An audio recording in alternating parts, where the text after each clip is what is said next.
Opa, qalaysan?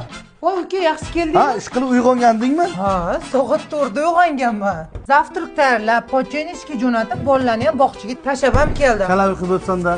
Yo'q, 2 soat chiniqib ham uxlab olganman. O'tir hozir choy qo'yaman, ovqat ham tayyor.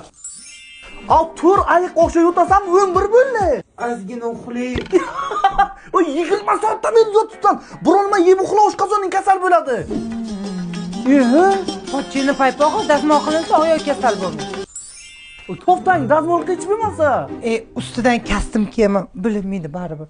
Ya, Aybga buyurmaysa, jiyanlaring joyini endi yig'ishtiribman. joying yig'ib o'tma, soat 8 bo'ldi, 1 soatdan keyin uxlaymiz. Boray. Ha, o'zing 7-etajda tursan, 1-etaj tozalab bo'lami? Tozalik yaxshi deb baribir. Yotgan joying tozalab, nima bu ahvol? Tarzanoy bo'lib ketibsan-ku. Yig'ishtiraman de. Og'zingga ovqat bilan uxlaganmisan? Bular nima? Bularmi? Konkurs boshlaganman. Yaqinda start. Ozgina homilaga joy qoldi. 30 ming garant, 40 ming prognoz. Bilasanmi, menda 100% живой женский auditoriya. 17 dan berasanmi? Tezroq kirib sponsor bo'lgan, joylar ham qolgan. Nafaqat 17, balki umriga yo'llanma ham beraman. Shuydir bo'lib ketibsanmi? Ozgina simichka ber. Tur yo'qol, o'zi ozgina. Xassiz.